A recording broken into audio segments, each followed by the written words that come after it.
Welcome, everybody, to another episode of the Magenta Mix podcast. And today we're going to mix up the format a little bit. Usually you find me here with a very interesting executive talking about how they've mixed it up in their organization, how they've used purpose and culture to create change. Well, today I'm mixing it up by interviewing me on my latest book, Blowing Up the Box, Disrupting Your Customer's Experience. Today, we'll continue to talk about purpose and culture, but we're going to tie it to how you use those two things to actually change your organization, disrupt your customer's experience, and stand out, innovate against the competition. So sit back and relax as you discover the secret formula to disrupting, to changing, to innovating your organization and your customer's experience.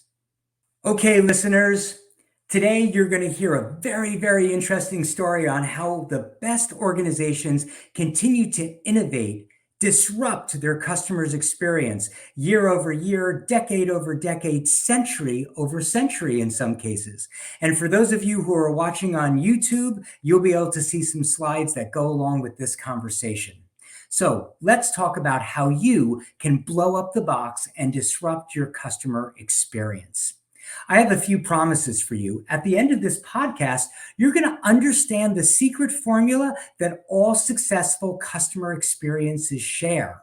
And there is a formula you can follow. And you're going to discover what you and your business can do to disrupt your customer's experience and stand out from the competition, no matter what industry you're in, from healthcare to retail and everything in between. So for many of us, we are on business growth highway and things are going so well. We're just moving along, smooth sailing. We're making money. Customers, patients are happy. And then all of a sudden, as we look around, we see the earth start to crumble. The roads start to disintegrate underneath us. Things are changing and they change rapidly. Well, what do you call that? I call that disruption. And what I'll tell you is that you have the opportunity to be the disruptor as opposed to being disrupted. And it all starts as we think about your customer's experience, because that is the final frontier. Products and services can be knocked off, but what can never be knocked off is the experience you provide to your customer. In fact, customer experience not only is the final frontier, it is the key differentiator that you have. It is your fingerprint, your DNA, and it can never be replicated. So, we can agree, I hope, that disruption is in fact the key to survival. So for many people, when they hear the word disruption, like, oh my goodness, really, we're going to say disruption again? I know the word triggers some of you, but let's talk about what it really means. When I first started to do the research for this book, I looked, of course, as many of us do, for what the definition of disruptor is, or any word is. And what I found is that a very common definition was that a disruptor creates a new market and value network and eventually disrupts an existing market, an existing network, an existing value proposition, and displaces established market-leading firms. Well, I didn't care for that definition at all.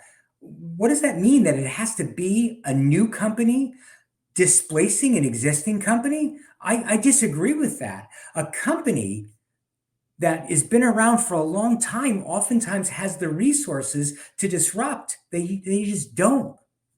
So I'm going to ask you to think about my definition. Disruptor, in my definition, is a company. That means any company that changes the traditional way an industry operates, especially in a more effective or a new way. So let's take out the notion that you have to be new. You have to be sort of two people in a basement with a new algorithm ready to go after the big guys. No, a company, any company that changes the traditional way an industry operates. That's my definition. So let's go back in time. Let's think about the company Sears. I see Sears as the great disruptor. And I know immediately some of you are saying, are you kidding me? They're barely surviving. They're barely even any Sears stores left, how could you call them the big disruptor? Well, I think they are the big or the great disruptor of 1980, I'm sorry, of 1896. The great disruptor of 1896, they literally blew up the retail box with what they called mail order. So back in 1896, Sears revolutionized consumerism in North America by the Sears and Roebuck catalog. All right, that's pretty cool, but let's look at it in some context here. In 1896, Sears says, we've got the largest assortment of products available through mail order catalog. Literally, largest assortment of products available under one roof. They were the first company to allow for returns with no questions asked. They even had a rewards program, and here's the big one, they'll deliver it to your house. That's super cool. So why is Sears at the edge of extinction? Well, they never brought that forward. They went into retail and they refused to change after they did that. They denied the fact to change after the big change from catalog to retail. They became really insulary, meaning their leaders were unwilling to hear any bad news. They blew up the box. They had this catalog. It was crushing it.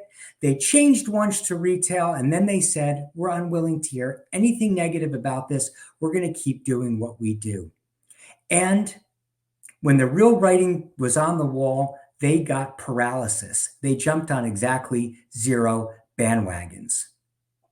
What a sight it is to see Sears today, the original disruptor, hanging on by a thread. They only have 13 locations remaining.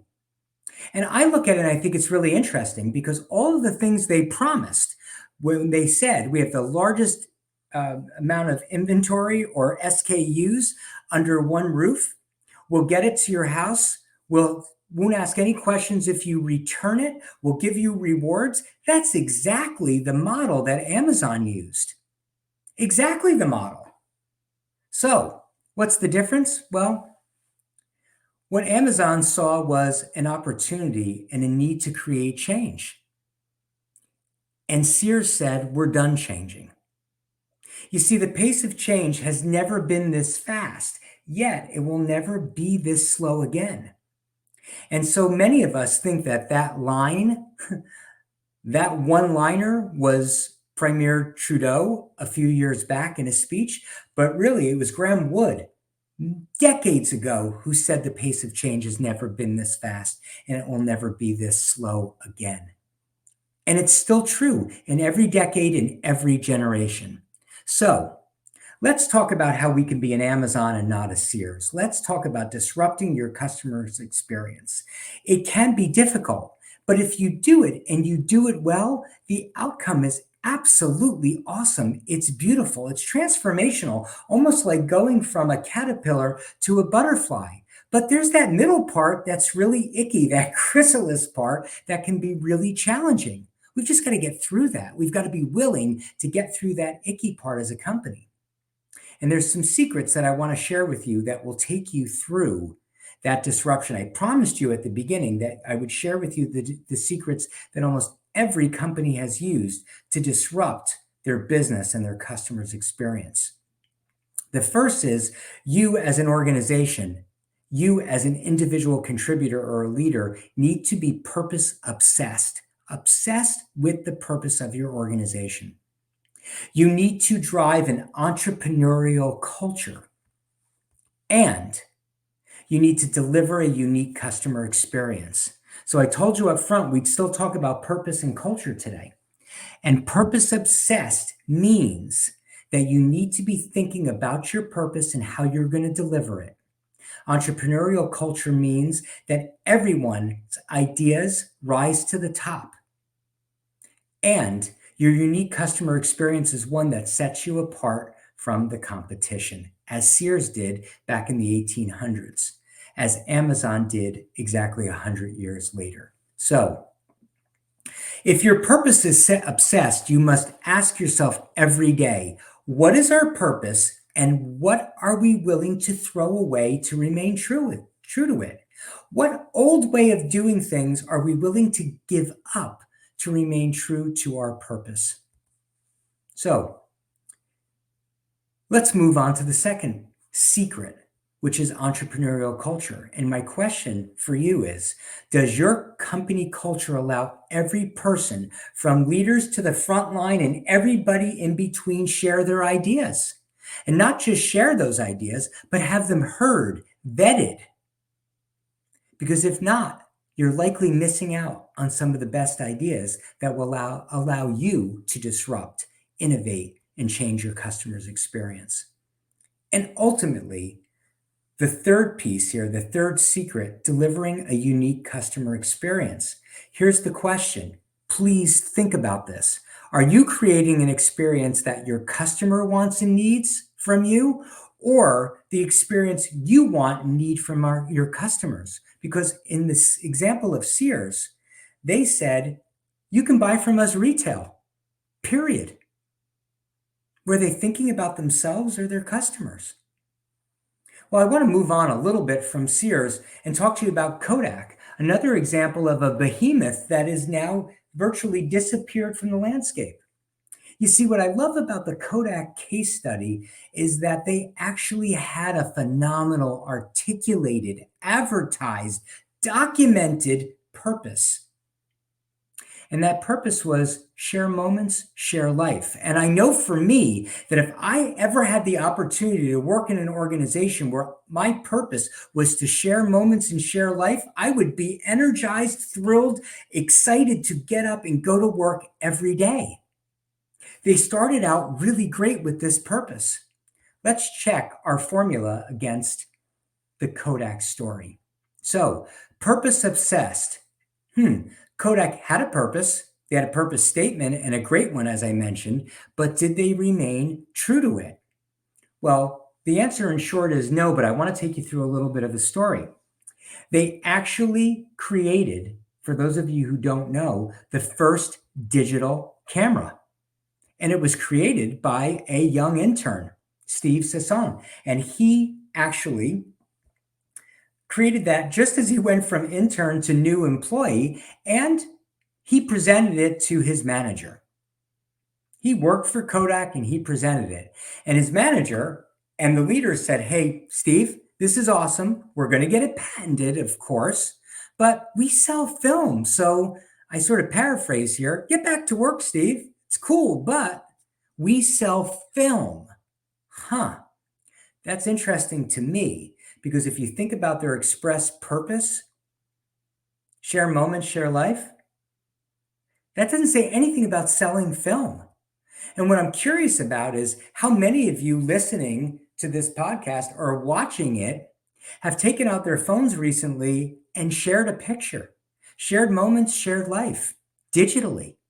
Here's the company who invents the digital camera and basically puts it on the sidelines because they say that they share moments, share lives, but what they really do is they sell film.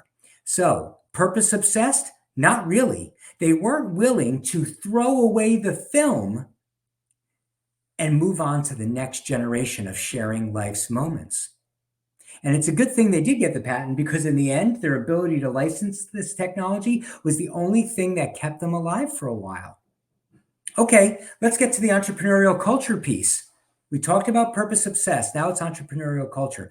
This idea, this new idea that Steve Sasson brought to the table was never, ever allowed to reach its full potential. Was it heard?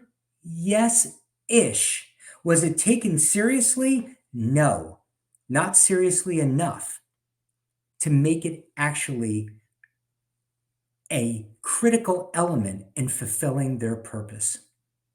So Kodak's idea of customer experience, the last thing, the unique customer experience they needed to provide was still way back in the dark ages. So for Kodak, they really saw the camera as this traditional piece where, let's just say, mom and dad would take a picture of little Johnny taking his first steps so that they could send that picture to grandma and grandpa.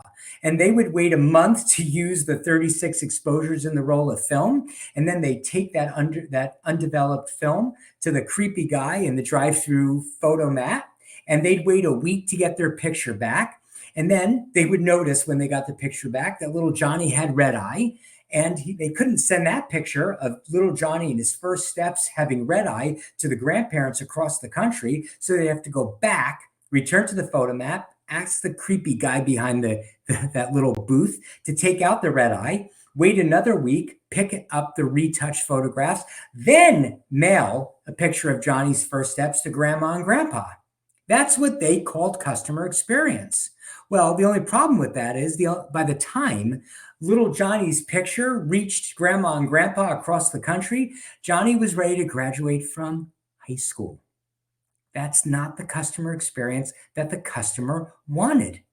They wanted control. They wanted access. They wanted personalization. They wanted empowerment. And of course, they wanted grandma and grandpa to see little Johnny's first picture before he enters high school or college. So the customer, without being able to articulate an electronic transfer of photographs, knew they really wanted that. They really wanted the immediacy. They wanted the ability to correct their own photos. They wanted to have control over their own photos.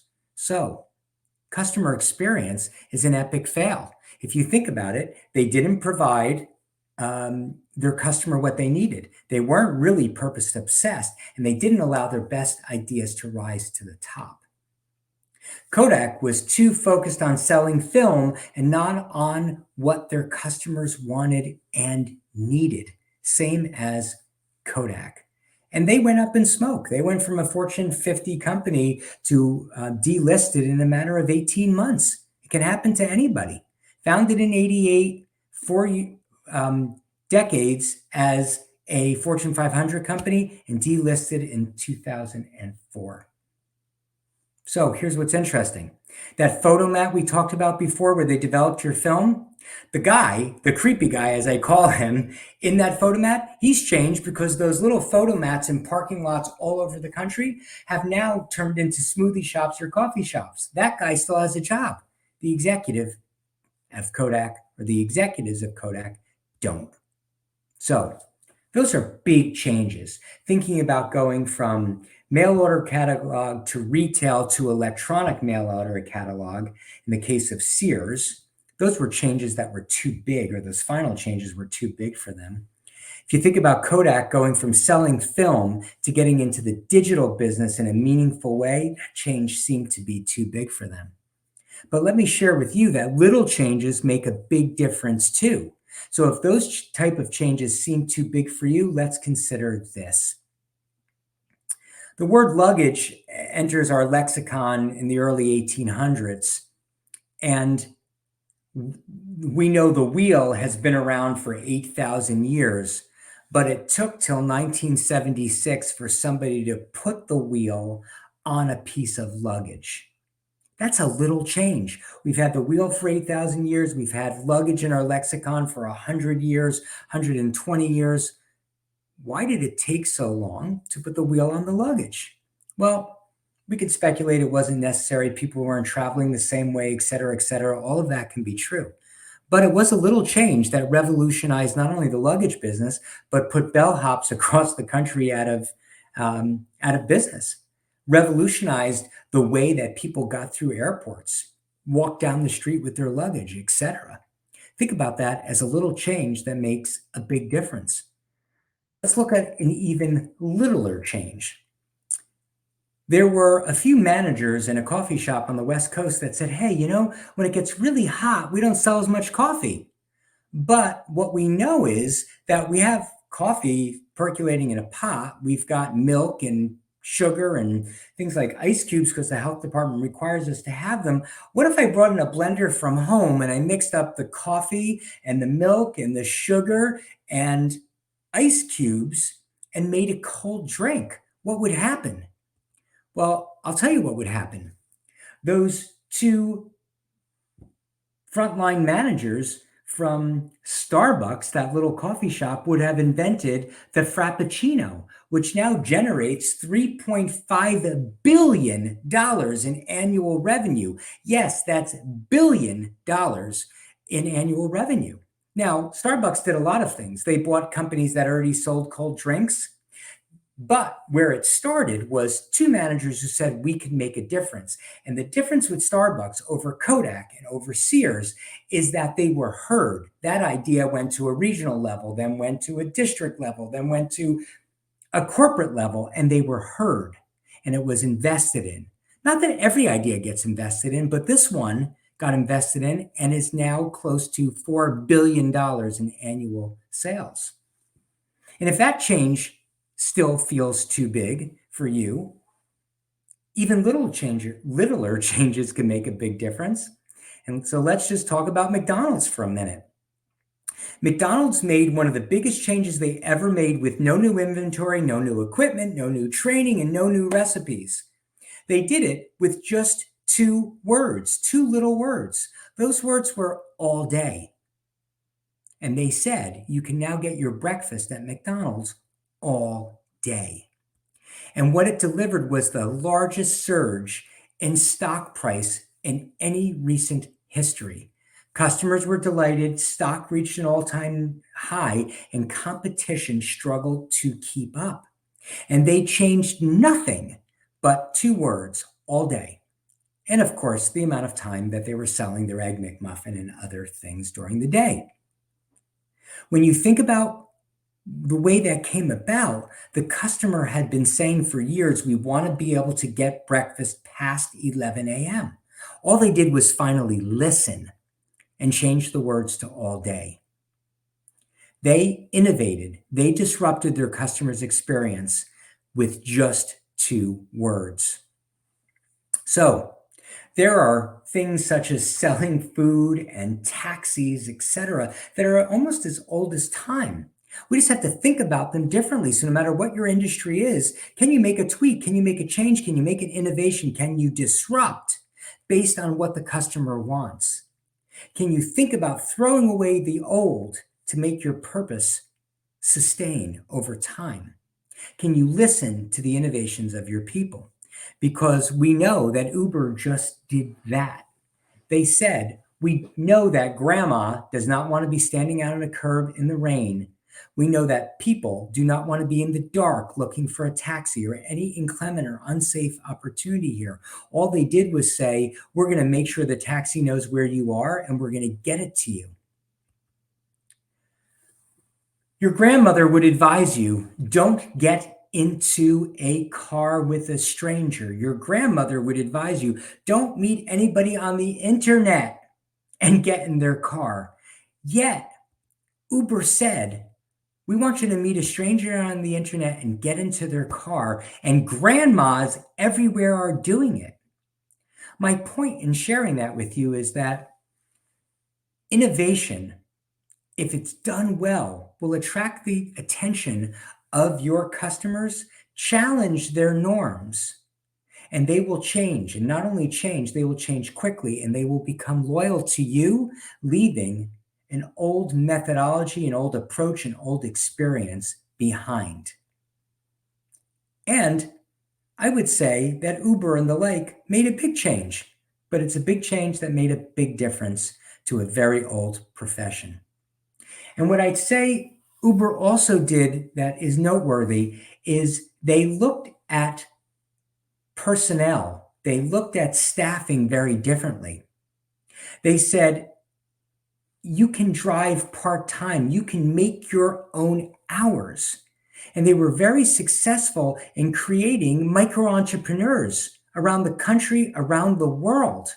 So not only is it necessary to come up with innovative ideas for your customers, you have to come up with innovative ideas on how you fulfill your promise. So we have to think about our teams differently, as Uber did as well. And if you think about them, are they purpose obsessed? Well, their mission is to bring transportation for everyone everywhere, and they have indeed done that. Whether they're making money now or not, they have done that. An entrepreneurial culture? Well, heck yes. Their drivers work when they want, where they want, and for as long as they want within certain guidelines. Yes, they do have an entrepreneurial culture because they've hired entrepreneurs.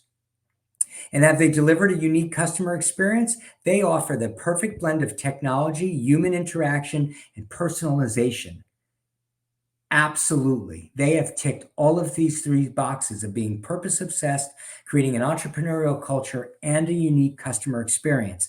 That doesn't mean they're perfect. It doesn't mean their organization is perfect. It means they've used the secret formula. So here's what I'm going to ask you to do. You can't just manage change. You can't manage disruption. You can't just sort of go into these things lightly. You've got to take charge of it. You've got to have a deliberate plan for bringing your purpose to life and challenging the status quo, throwing away what doesn't work. You have to be very deliberate in creating an entrepreneurial culture and allowing the best ideas to rise to the top. You have to do those things to deliver a unique customer experience. And if you do it, you do it well, you save yourself from what I call the graveyard of business as usual. There is an entire graveyard of companies out there who were too comfortable to change, where customer experience wasn't a priority, where they didn't challenge the status quo and say, what do we need to throw away to remain true to our purpose? Film for Kodak. So let me give you another positive example. What company, can you think of a company that has interactive entertainment at its core? It's part of its purpose. Well, I won't make you think too long because it's Nintendo. So ask you another question. In what decade was Nintendo established? 50s, 60s, 70s, 80s, 30s, 40s? Take a moment. I think for many of you, you'll probably respond sometime in the 70s or 80s. I ask this question a lot. 80s seems to be the most common answer, and you're absolutely right. It was the 80s. It was not the 1980s. It was 1889 in which Nintendo was established. And they said, we're going to create interactive entertainment. And what that looked like was playing cards. Because in 1889, playing cards was absolutely a revolutionary form of interactive entertainment. But they're not in the playing card business in 2024. Their history timeline says that for 70 years, the playing cards worked, but they listened to their people and they listened to their customers, and they saw in the 50s and the 60s how game boards were becoming popular, in 70s how in pubs you could play electronic games. In the 80s, they knew that customers wanted those electronic games in their homes, and by the 2000s, those electronic games in their hands. And now you can look at people playing Switch with each other across the country. You can look at people playing Pokemon Go out in public. And those things are all Nintendo. What did they do? They said our purpose is interactive entertainment. They were willing to throw away the playing cards, throw away the game boards, throw away the pub games, throw away the games tethered with wires, and eventually get into the games that are absolutely current at any time and be in the intellectual property business with things like Pokemon Go. They've stayed current while staying true to their purpose statement. And they've done that through an entrepreneurial culture where their people listen to the marketplace and come up with the best ideas. And they create a unique experience every time. So my question to you as we close out our time together today is, are you going to stay inside the box, or are you going to blow it up? Are you going to disrupt your customer's experience? Because it's up to you. No matter where you sit in your organization, as a listener of this podcast, what I want to tell you is that you have the ability to make the change. You have the ability to say, hey, our customers want breakfast all day. Hey, it's too hot to sell coffee here in July. What if we put ice in it? You have the ability to say, playing cards aren't a thing anymore. We have to change that. And if you're not speaking up, if you're not disrupting, you are doing a disservice to yourself, to your customers, and your business. Again, it is up to you. So let me leave you with this message today. Disruption is at the heart of every business, and you have your hands on disruption. Please be a disruptor in your business every single day, and your business can thrive for centuries like Nintendo. As usual, if you have any feedback for me, please reach out to me, Gary at themagentamix.com or on LinkedIn. Thank you so much for listening to this episode, and we'll be back next month with another episode and a new guest to interview. Please subscribe, download wherever you get a podcast, and I'll see you soon.